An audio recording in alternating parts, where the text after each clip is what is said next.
أعوذ بالله من الشيطان الرجيم أو كالذي مر على قرية وهي خاوية على عروشها قال أنى يحيي هذه الله بعد موتها فأماته الله 100 عام ثم بعثه قال كم لبثت قال لبثت يوما أو بعض يوم قال بل لبثت 100 عام فانظر إلى طعامك وشرابك لم يتسنه وانظر إلى حمارك ولنجعلك آية للناس وانظر إلى العظام كيف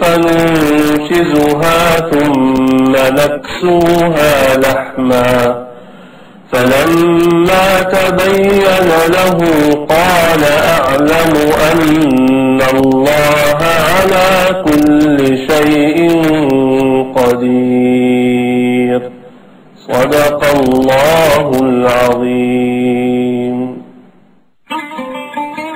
Bismillahirrahmanirrahim. Assalamualaikum warahmatullahi wabarakatuh. Alhamdulillah. Ya itu dah, saya pengen nerusin lagi nih tentang sholawat ya, juga tentang Rasulullah SAW. Tapi kita harus berpindah tema agar kaya tema kita dengan tema-tema yang lain. Tapi saya punya solusinya buat pemirsa semua ya. Solusinya adalah narsis sedikit nih ya. Saudara follow Twitter saya Yusuf_Mansur. Lalu saudara intip Facebook saya Ustadz Yusuf Mansur. Saudara kemudian juga rajin-rajin mengklik www.yusufmansur.com.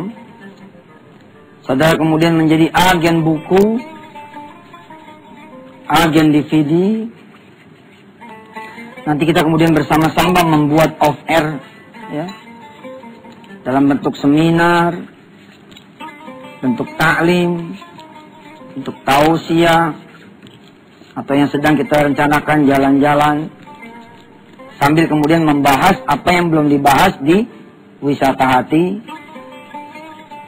Antv. Yang belum dibahas banyak nih, diantaranya apa? Kiamat. Kan dulu janji tuh saya mau ngasih materi tentang kiamat kan. Tapi setelah dipikir-pikir lagi, ini sudahlah, nanti ajalah pembahasan tentang kiamat. Saya mohon maaf karenanya. Terus apalagi macam-macam salawat. Ada salawat Ibrahimiyah, ada salawatnya Imam Syafi'i, ada salawat Kamilah atau salawat Nariyah, ada salawat Fatih, ada salawat Tibbil Qulub, ada salawat Badar, banyak lagi salawat. Nah ini macam-macam salawat belum kita bahas. Sebab kalau kita bahas ini macam-macam salawat, satu salawat satu hari. Ini 1 bulan ini udah ya khusus salawat itu. Karenanya menurut saya sudahlah, ini nanti kita selenggarakan dengan cara-cara yang sepatutnya supaya transformasi pelajaran ke pemirsa bisa bermacam-macam tema. Ya. Kita juga belum membahas misalkan tentang sunnah-sunnah itu apa saja sih gitu. Sunnah-sunnah Rasul itu apa saja sih?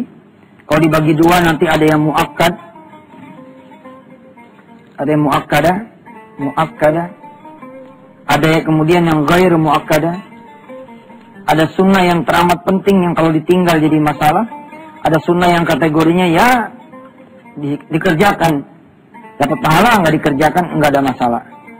Ya, kita kepengen kemudian selama 24 jam kita hidup, kita berbalut sunnah.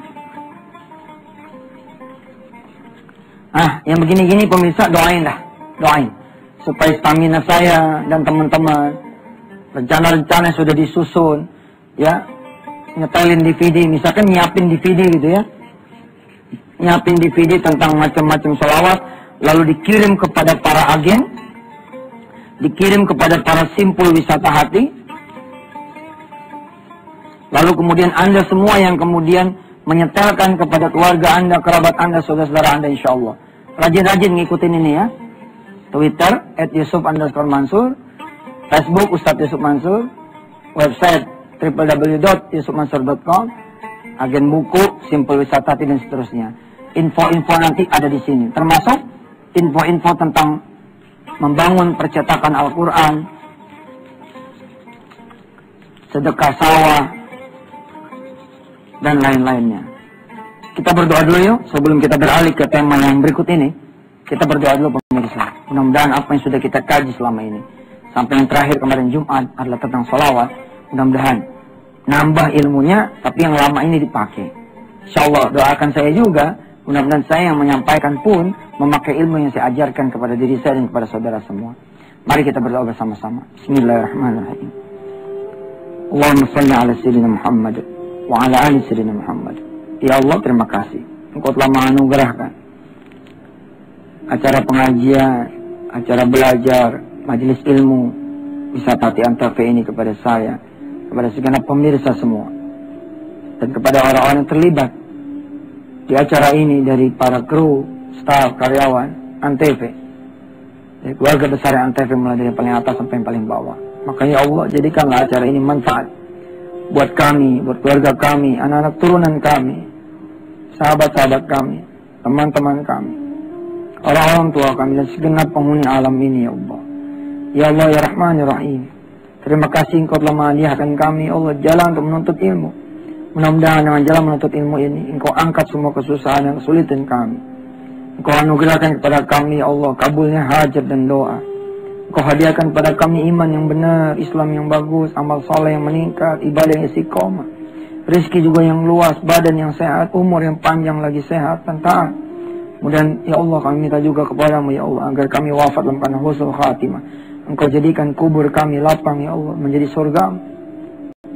Kau kumpulkan kami bersama Rasulmu ya Allah, hingga nanti Kau dudukan kami juga bersama Rasulmu, Nabi besar Muhammad sallallahu alaihi wasallam, dan keluarga dan sahabatnya, sekeluarganya. Dan juga ya Allah, Engkau perkenankan kami yang dhaif ini, yang lemah ini, yang hina ini, yang banyak dosanya ini, kelak bisa melihat wajahmu dalam keadaan Kau ridha pada kami ya Allah. Rabbana atina fid dunya hasanah wa fil akhirati hasanah wa qina adzabannar. Walhamdulillah rabbil alamin.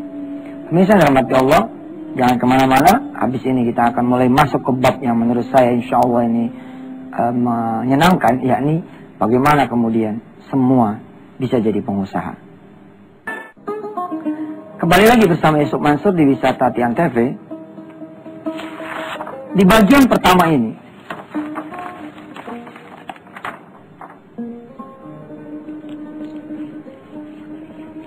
di mana kita mempelajari how to be pengusaha,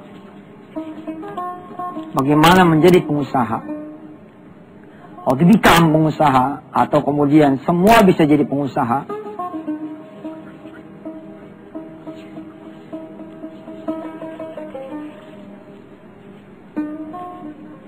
Di bagian yang pertama ini saya ingin mengingatkan bahwa tidak ada kedudukan yang lebih baik antara pengusaha dan pekerja kecuali mereka yang bertakwa pada Allah Subhanahu wa taala. Artinya tidak benar kalau kemudian menjadi pengusaha itu lebih baik daripada jadi pekerja. Itu kalimatnya masih ngeblur. Harus ada komanya gitu. Menjadi pekerja yang soleh akan jauh lebih hebat daripada pengusaha yang tidak soleh. Menjadi pekerja yang rajin sholat malam, sholat duha, senang berbakti kepada orang tua, senang berderma kepada sesama, lebih baik daripada seorang pengusaha yang tidak ingat kanan kirinya, tidak ingat keluarganya, tidak ingat orang tuanya, tidak ingat kepada Allah dan Rasulnya. Ustaz, kalau ada pengusaha yang sama-sama dengan pekerja, artinya dia seorang pengusaha yang juga kemudian banyak amal solehnya, banyak juga kemudian ibadahnya, banyak dermanya, lebih bagus dong daripada pekerja. Menurut saya tidak, sama saja. Asli nggak ada itu klasifikasi berdasarkan kemudian perasaan kita. Perasaan kita dengan jadi pengusaha kita bakal lebih bagus. Bisa apa pengusaha itu kalau kemudian tidak ada pekerja? Jadi jangan merasa kemudian jadi pengusaha itu lebih baik daripada mereka yang bekerja. Nggak begitu. Maka di bab yang pertama ini, di bagian yang pertama, saya dudukkan dulu otaknya nih. Sehingga maaf ya, seorang tukang cuci piring di warung penyet, nah sekalian promosi, nah tukang cuci piring di warung penyet, apakah dia lebih berharga ketimbang Mas Jody, Mbak Ani, yang diamanahkan oleh Allah sebagai owner? Apakah kemudian seorang tukang cuci piring yang bekerja di warung penyet, derajatnya lalu lebih rendah daripada seorang Mas Jody dan Mbak Ani yang diamanahkan oleh Allah menjadi seorang owner daripada warung ini sendiri? Jawabannya adalah tidak sama sekali. Kalau nggak ada yang nyuci piring, bisa jualan. Pelanggan yang kami cintai, hari ini tukang cuci piringnya tidak masuk. Bila Anda berkenan, monggo cuci piring sendiri. Kira-kira gimana tuh? Kira-kira gimana? Artinya apa? Artinya, dudukin dulu nih visi misi yang benar. Bukan karena, oh saya nih tanjung usaha supaya lebih hebat lagi. Nggak begitu, bos. Bahwa kesempatan kemudian orang yang kalau jadi pengusaha bisa jadi lebih banyak lagi daripada pekerja, benar apa tidak? Ini pun saya benerin juga. Nggak bener juga. Emangnya seorang pekerja tidak bisa kemudian dia membangun masjid? Karena nggak punya duit begitu, seorang pekerja boro-boro bangun masjid, bangun rumahnya dewek, nggak mampu. Bagaimana dia bangun masjid? Itu karena dia tidak tahu caranya. Tapi kalau dia tahu caranya, insya Allah seorang yang miskin pun bisa punya masjid. Nggak percaya? Ikutin terus dah acara wisata TNTP. Insya Allah kita akan urai satu demi satu. Di bab satu ini, di bagian satu ini, saya ingin mengatakan satu hal yang ini. Maka tidak ada seorang pengusaha yang bisa menginjak seorang karyawan. Tidak ada seorang yang kemudian karyawan merasa lebih hina, lebih gimana gitu.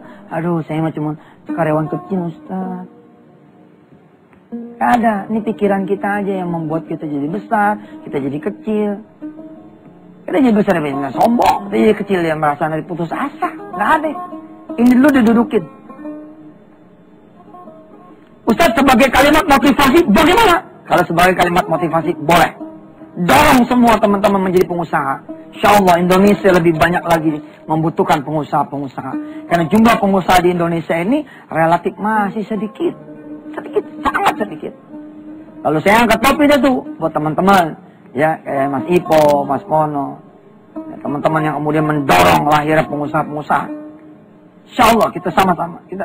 Tapi izinkan saya kemudian di bagian satu ini benerin dulu. Supaya kemudian orang tidak gegap gempita meninggalkan dunia pekerjaan, beralih kepada dunia pengusaha, sementara hatinya tidak disiapkan. Saya termasuk yang tidak setuju gitu, umpama begini. Kenapa ente mau berhenti dari kerjaan? Oh, saya sudah ada usaha dikit. Saya juga sudah punya tabungan dikit. Lihat yang dia andelin. Usaha sama tabungan. Nanti ini jadi Tuhan. Jadi Tuhan. Manakala kemudian dia benar-benar berhenti, lalu usaha ini tidak jalan. Tabungannya juga ditipu sama orang. Akhirnya apa? Kerja enggak, jadi pengusaha juga kagak. Lontang-lantung aja udah. Yang mesti disiapin di bagian bab satu ini dulu. Apa? Hati. Visi misi. Tujuan. Kenapa ente harus jadi pengusaha? Begitu kira-kira. Ustaz, nggak menarik pembahasannya. Kan kalau mau menarik itu ya, orang dibikin jadi kaya, orang dibikin kemudian jadi sukses, orang dibikin jadi begini dan begitu. Justru menurut saya ini yang penting, saudara. Saat ini bila saudara menjadi seorang karyawan pun, bila saudara punya hati yang bersih, tulus, ikhlas karena Allah, saudara menyadari bahwa saudara ada bagian besar dari satu unit usaha, maka insya Allah kedudukan saudara sama di mata Allah SWT dengan owner dari sebuah perusahaan, owner dari sebuah pekerjaan, owner dari sebuah perniagaan. Begitu saudara. Kalau sudah benar nih, nah mulai kita melangkah. Tapi dia pengen tetap usaha, itu kan pengen perbaikan diri. Iya saya bilang. Iya, perbaikan diri maksudnya bagaimana? Kalau cuma pengen beli mobil, nggak usah jadi pengusaha juga bisa punya mobil. Bagaimana caranya? Ya udah, kita lewatin dulu nih yang mau lewat ntar kita belajar bagaimana seorang pekerja bisa kemudian dia memiliki mobil tanpa perlu menunggu jadi pengusaha. Bismillahirrahmanirrahim. Pemirsa, Rasulullah bersabda, khairukum atau khairun nas anfa'uhum linnas.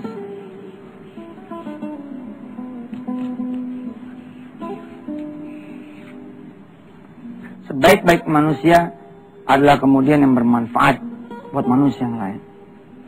Jadi saya termasuk yang mengatakan bahwa kalau menjadi pengusaha dengan niat pengen kaya, aduh mas, ente jadi pekerja juga bisa kaya, beneran. Tapi kan saya pengen punya mobil, Ustaz. Kalau saya jadi pekerja, dari mana juga saya punya mobil? Ente tuh udah miskin, Tuhan ente pekerjaan lagi, makin payah kan. Orang miskin pengen punya mobil, udah belajar kan di wisata ATV, gimana caranya? Sholat dong 2 rakaat. Ya Allah, saya sholat Tuhan, saya pengen mobil. Biar hujan kagak hujanan, panas kagak kepanasan. Biar saya bisa bawa orang tua saya pergi pulang kampung. Kapan aja dia mau jalan di jalan, saya siapin tuh kuncinya, mau sama sopirnya, sama bensinnya, sama ongkosnya. Allahu Akbar.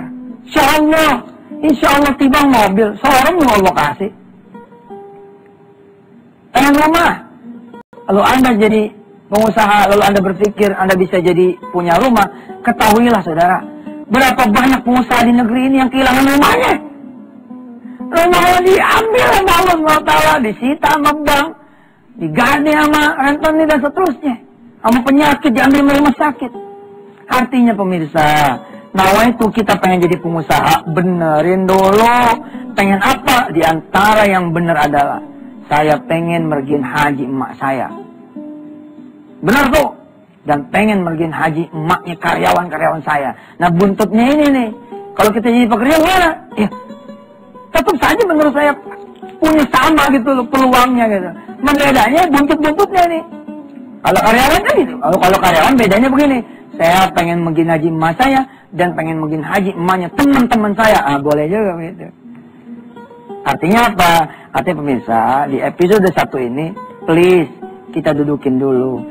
Tidak ada yang lebih mulia daripada yang lain kecuali karena derajat ketakwaan pada Allah Subhanahu wa taala. Khairun nas anfa'uhum linnas. Saya pengen jadi pengusaha, Ustaz. Kenapa? Saya pengen ngajak sebanyak-banyaknya orang kampung saya bekerja. Saya pengen ngajak saudara-saudara saya sebanyak-banyaknya bekerja.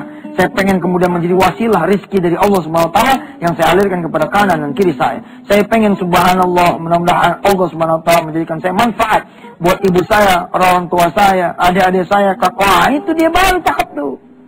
Kenapa ente pengen jadi pengusaha? Pengen kaya, Ustaz. Aduh.